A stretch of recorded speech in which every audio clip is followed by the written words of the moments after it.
Kumusta, Lia? Salamat sa papuri at sa panalangin. At gusto ko lang sabihing amen sa lahat ng ating mga papuri at panalangin. At dahil ang sitwasyong ito ng COVID-19 ay nagpapatuloy ng mas matagal kaysa sa inaasahan natin. Sa tingin ko ay tila nauubusan na ang ilan sa ating mga pasyente. Ipanalangin natin na patuloy tayong pagpalain ng Diyos ng kanyang presensya sa bawat isa sa ating mga tahanan at lugar. At naway tunayan nating matuklasan ang presensya ng Diyos, tunayan na matuklasan ang pananampalataya at ang mga hiwaga ng salita ng Diyos sa panahong ito.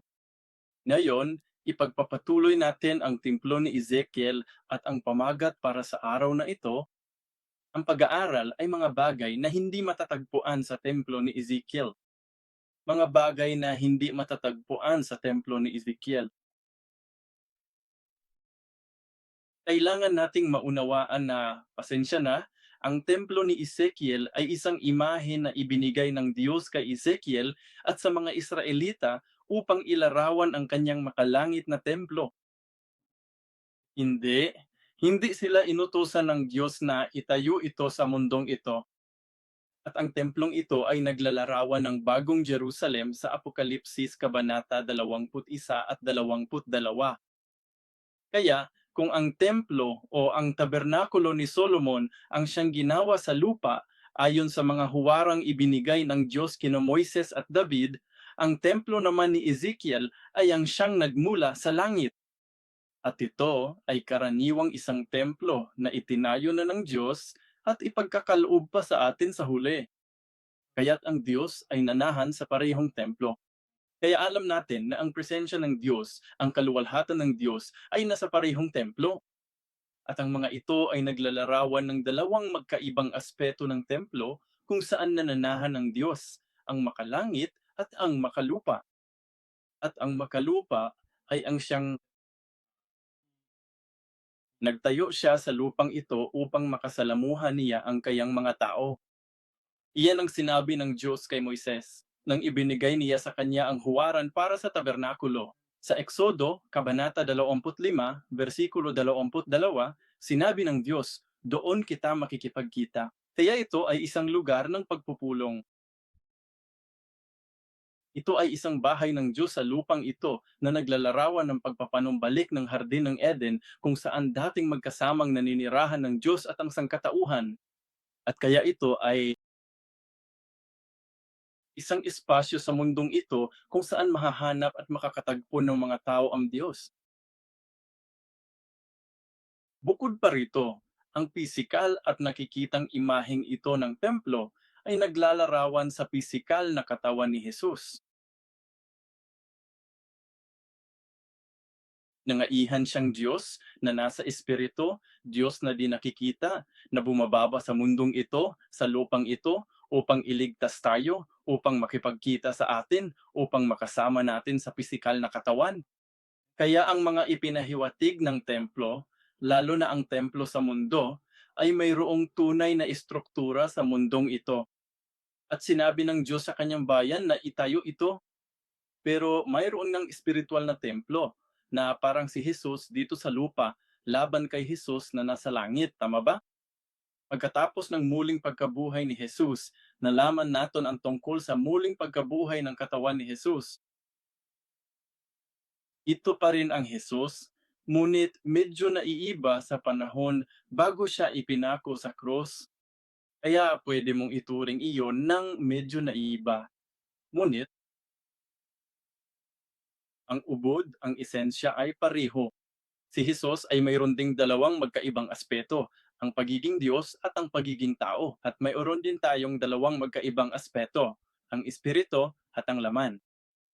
At kaya, habang iniisip natin, habang inihahambing natin ang pagkakaiba sa pagitan ng templo ni Ezekiel, ang templo sa langit,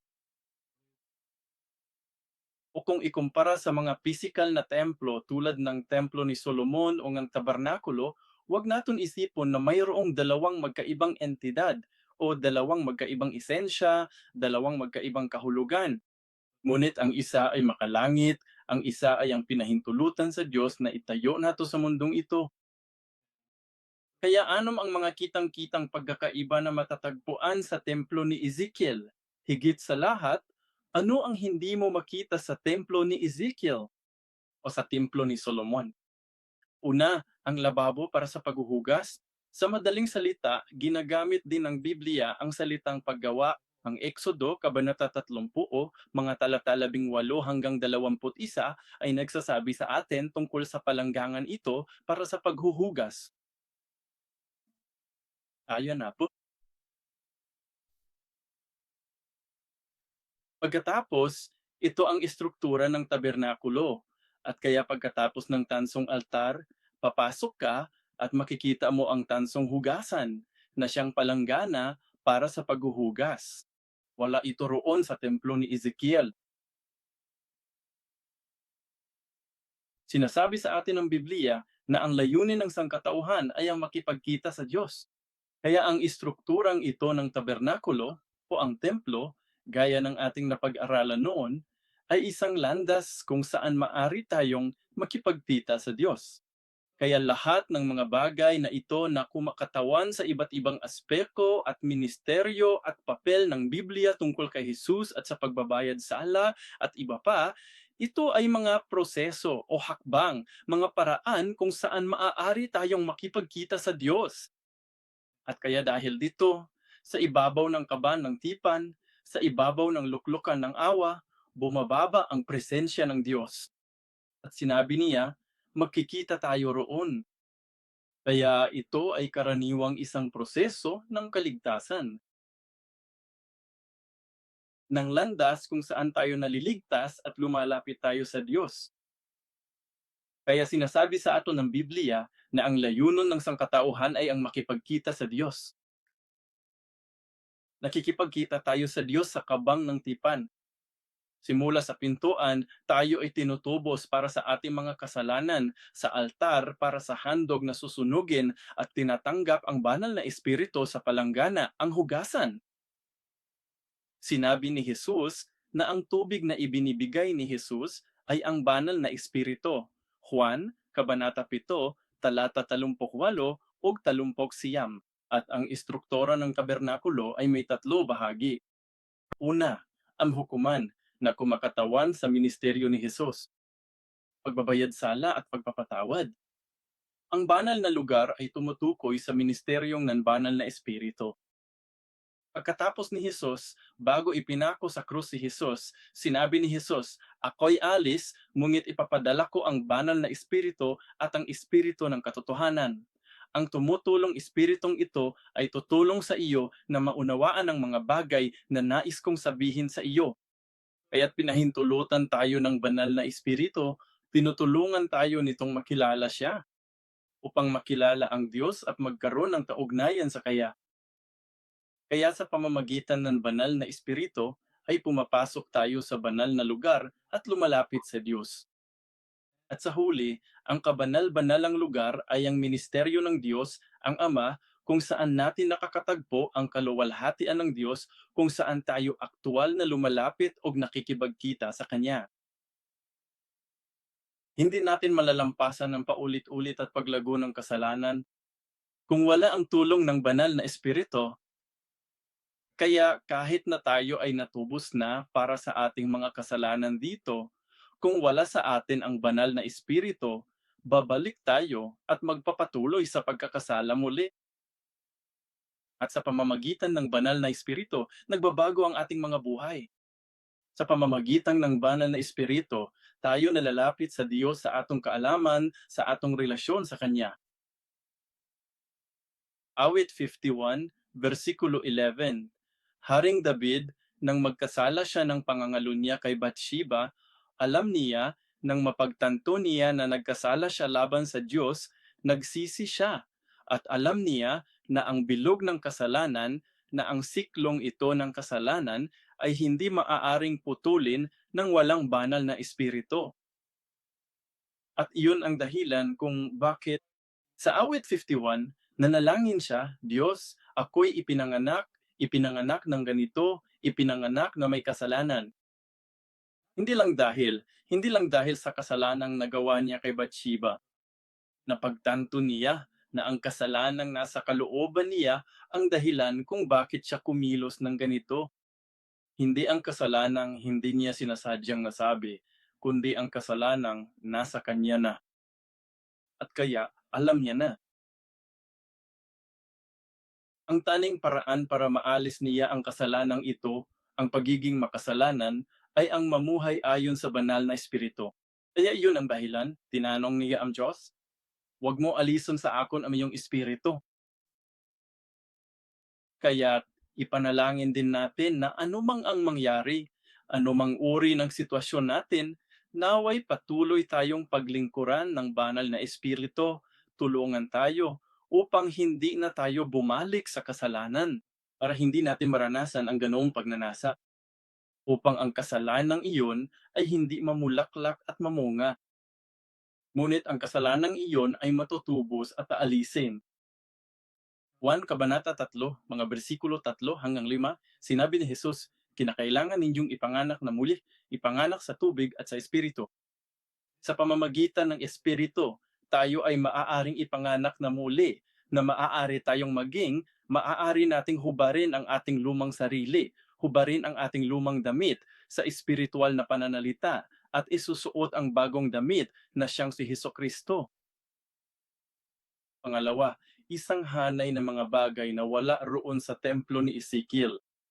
At baka maramdaman mo na parang alam mo na kapag binalatan mo ang isang pinakuloang itlog at binuksan mo ito, wala namang pula ng itlog. Parang ganun ang naramdaman ko noon. Sa templo ni Ezekiel, isa itong templo, ngunit wala roon ang pinakamahalagang bagay.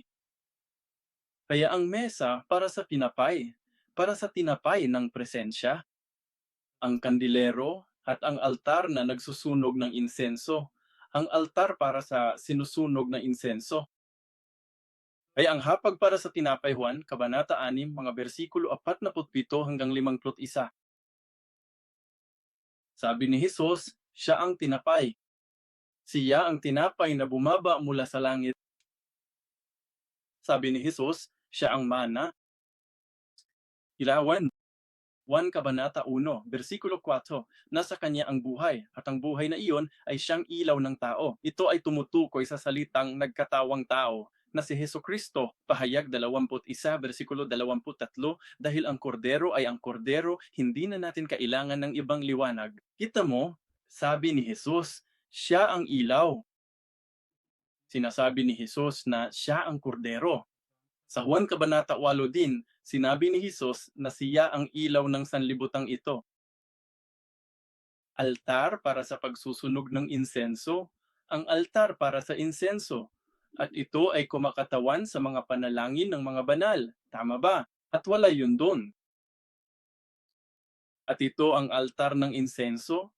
Ito ang panalangin na nagdadala ng ating presensya sa dakong kabanal-banalan. Sa Hebreyo, Kabanata 6, makikita natin ang paglalarawan ng tabernakulong ito. At ito ay nagsasalita, ito ay naglalarawan na parabang ang altar ng insenso ay nasa loob ng kabanal-banalang dako. Ngunit, ayon sa paglalarawan sa eksodo ng tabernakulo at ng templo, dabak itong nasa banal na lugar bago dumaan sa tabing. At ano ang pagkakaibang iyon? Sinasabi nito na parabang sa mga Hebreo, ito ay nasa loob ng kabanal-banalang dako at ito ay taning ating panalangin lamang. Pwede na yan pumasok sa loob. Halimbawa, narito pa rin tayo sa mundong ito, ngunit ang tanging bagay na makaakyat sa langit sa ngayon ay ang ating panalangin. Kaya nga napakahalaga ng ating panalangin.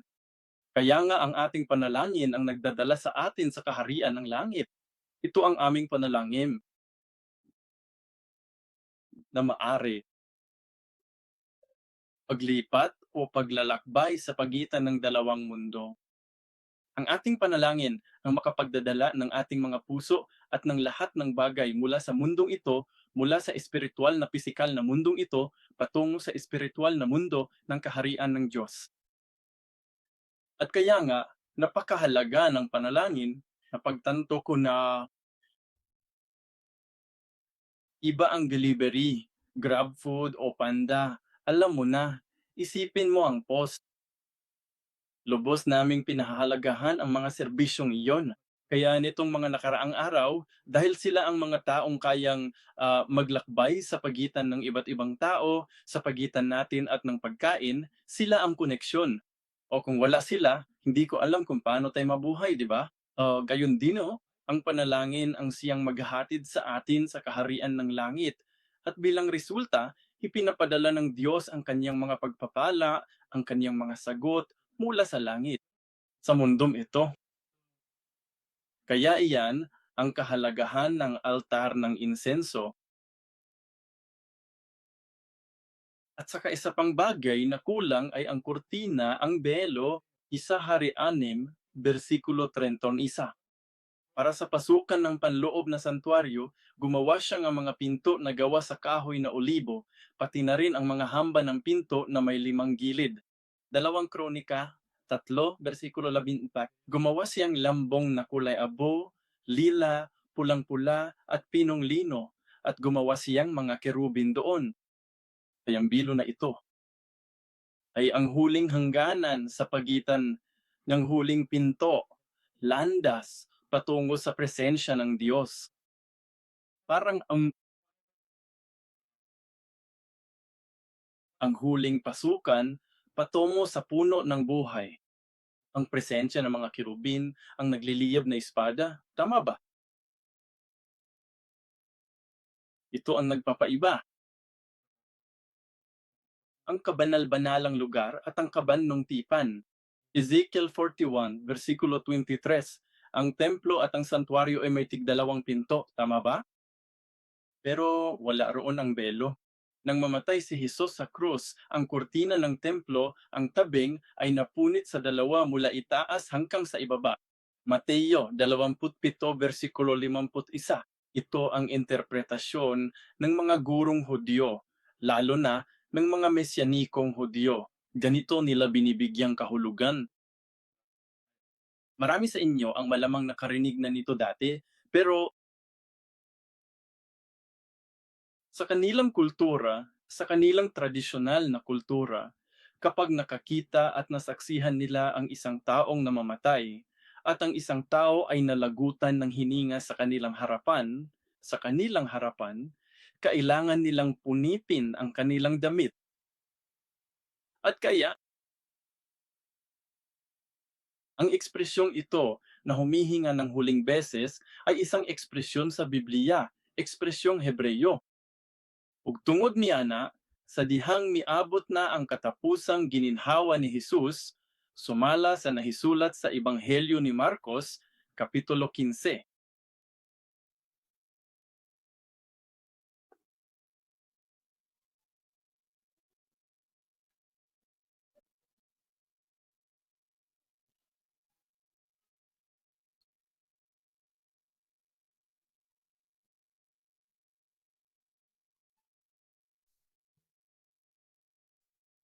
Versikulo 37.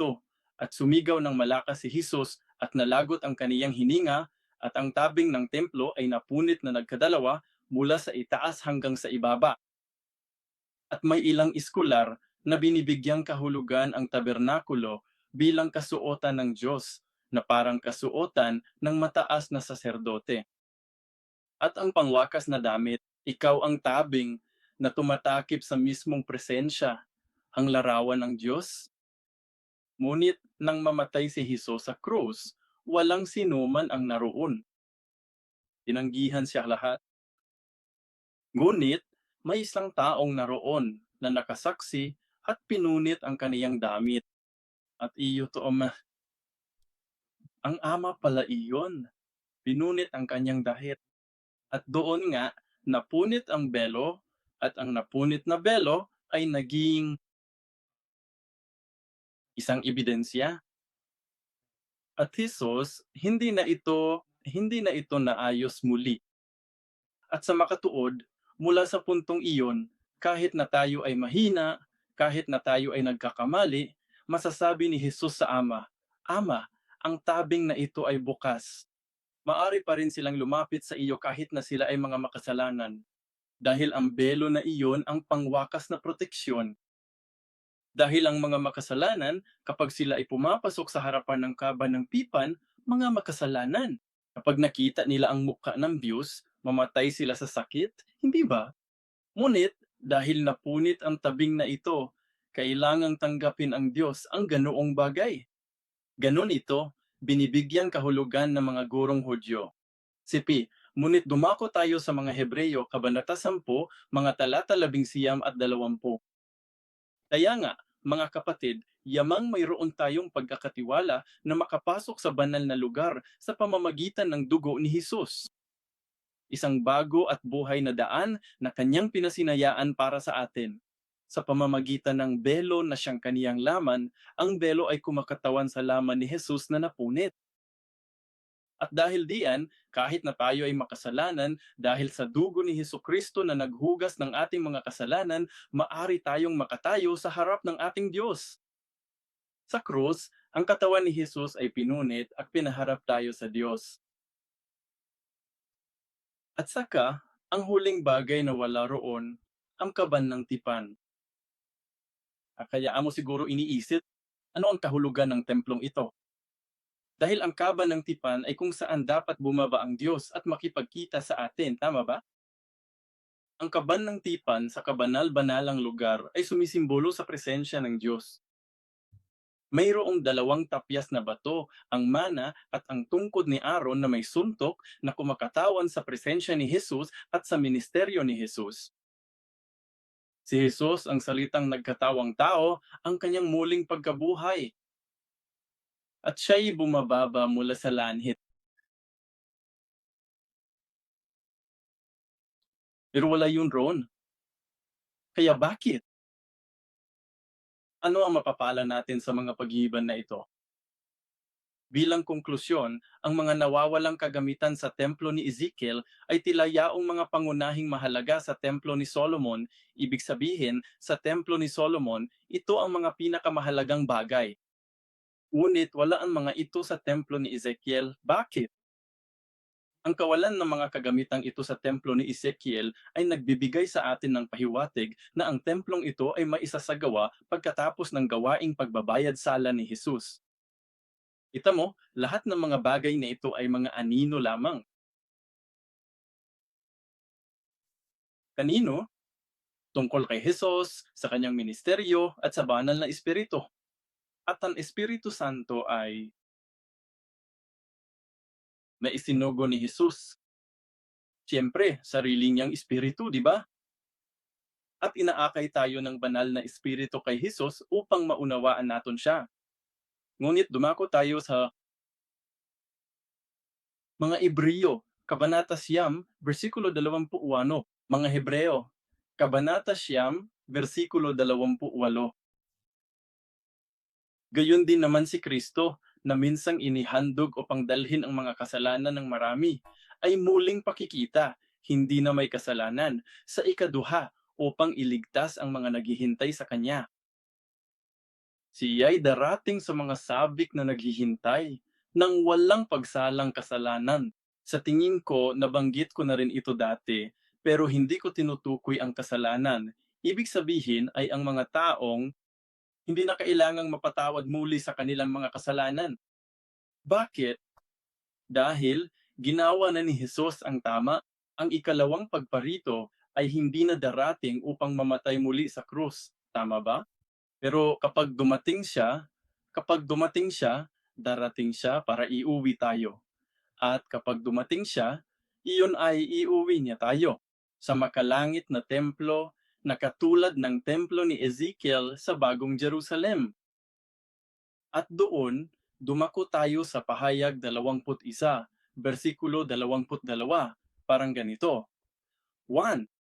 At ito ang Bagong Jerusalem.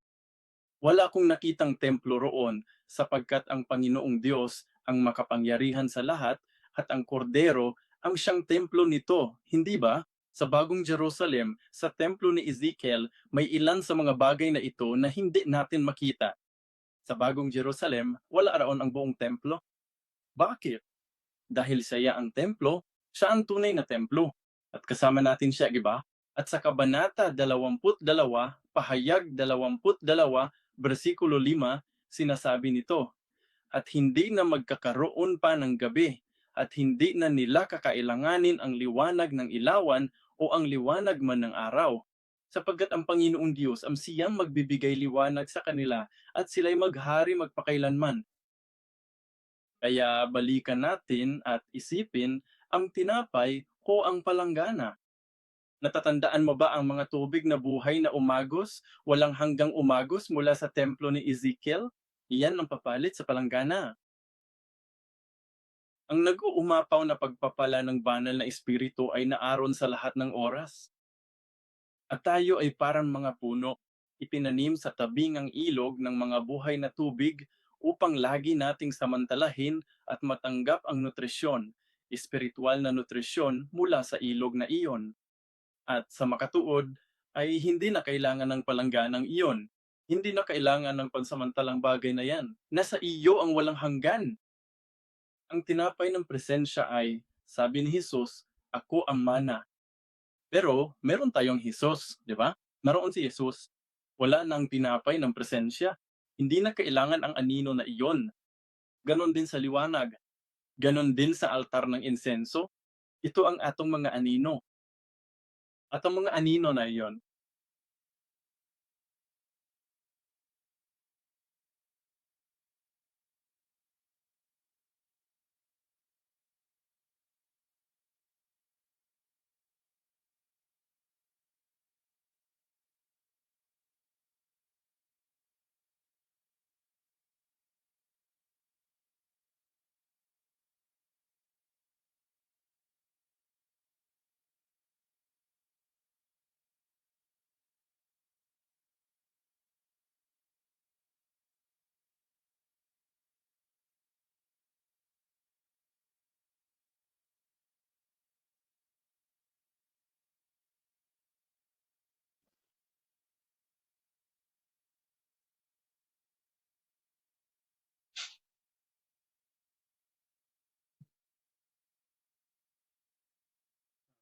sa tingin ko,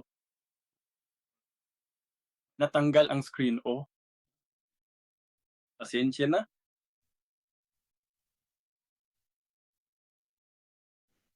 Ang mga teknikal na kahirapan,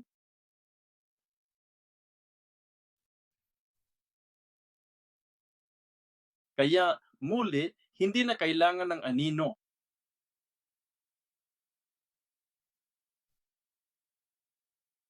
Kung mayroon tayong tunay na visa, si Jesus ang tumay. Nandun siya, at ang taning bagay na talagang naroon sa templo ni Ezekiel, kung ikumpara sa templo ni Solomon at sa ang tabernakulo ay ang altar para sa handog na susunugin sa gitna. Babalik tayo sa Hebreo Siyam, versikulo 28.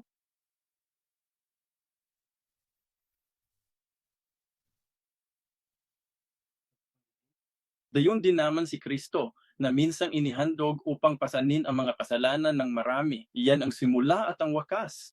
Iyan lang ang kailangan naton at iyan ang sentro.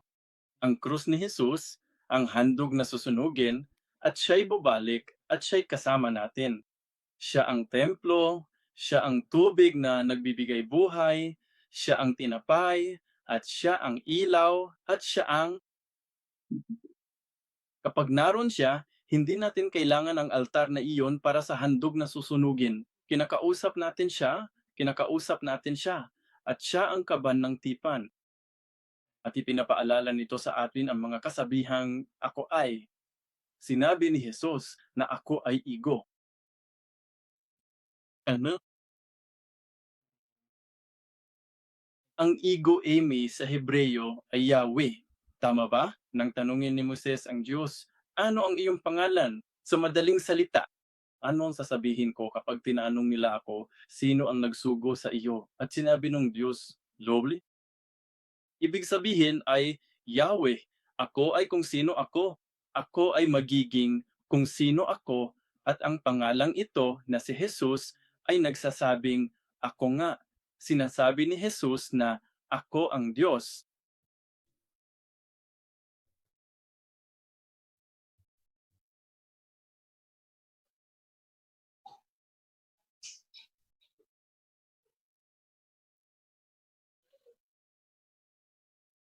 Pasensya na, hindi ko namalayan na hindi pala ibinabahagi ang screen. Kaya sinasabi ni Jesus, "Ako ang Diyos na nagligtas sa inyong Diyos ng kaligtasan na nagligtas sa inyong mga ninuno, sa inyong bayan mula sa Ehipto." Sabi ni Jesus, "Ako ay kung sino ako." At sinabi niya, "Ako ang tinapay ng buhay." Sabi niya, "Ako Mar, ang tinagmumula ng tubig, tubig na buhay. Ako ang liwanan."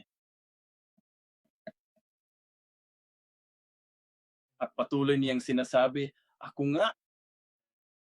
At ang mga ako'y nasa Ezekiel, ang mga bagay na ito, ang mga bagay na nawawala sa templo ni Ezekiel.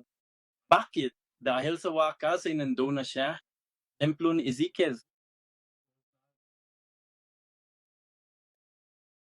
ay hindi ibinigay bilang huwaran para sa sangkatauhan na itayo sa mundong ito. Ito ay isang imaheng ibinigay upang ang bayan ng Diyos ay magkaroon ng pag-asa at pag-unawa sa kaharian ng langit.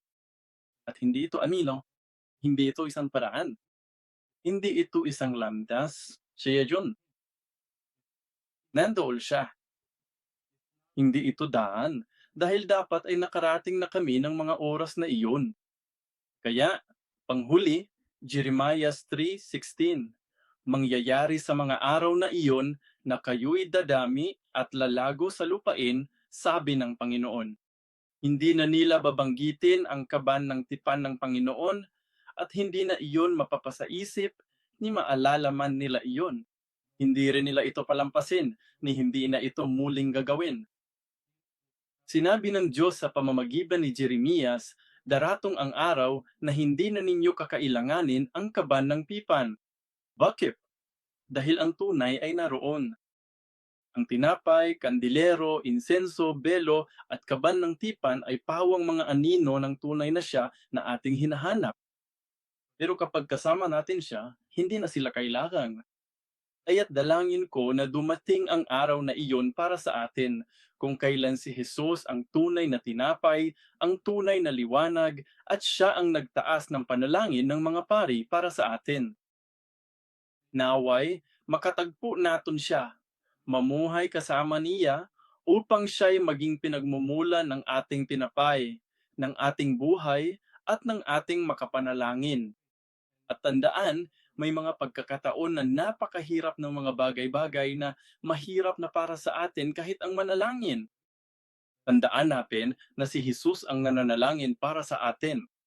Kaya sabihin na lang natin, "Panginoon, alam mo po ang laman ng puso ko. Tulungan mo ako." Huwag mong gawing regular na panalangin iyan at ipanalangin mo na lang ang lahat ng iba pa. Pero tandaan natin na siya ang tunay na nagpasigla sa atin at siya ang tunay na kailangan nato ngayon. Manalangin tayo. Ama naming nasa langit, nagpapasalamat kami sa iya para sa presensya ni Hesukristo sa aming buhay. Ama, abala kami sa paghanap ng tinapay, sa paghanap ng liwanag sa aming buhay, sa paghanap ng paraan upang mabuhay. Ngunit, Ama, naway si Jesus ang maging aming kasagutan. Naway maging si Jesus. Hindi lamang ang daan, kundi ang tunay na buhay na ating hinahanap. At naway, matagpuan natin ang kagalakan, kaaliwan, at kapanatagan kay Jesus. Dalangin namin na pagpalain mo ang bawat tao, bawat pamilya, upang sila, saan man sila naroon, ay tunay na maging kabanal-banalang lugar, kung saan ka bababa at makikipagkita sa kanila. Ama, tulutan mo kaming taus-puso, tunay, hindi lamang sa isip, hindi lamang sa teorya, kundi sa aming buhay, na tunay ka naming makilala sa pamamagitan ng iyong banal na espiritu, sa pamamagitan ng salita. Maraming salamat po sa iyong biyaya. Naniniwalang nakikinig at binirinig mo ang panalangin ng lahat at sasagutin mo ang kanilang mga panalangin. Tayo'y nananalangin sa pangalan ng ating Panginoong Hesukristo nang may pasasalamat. Amen.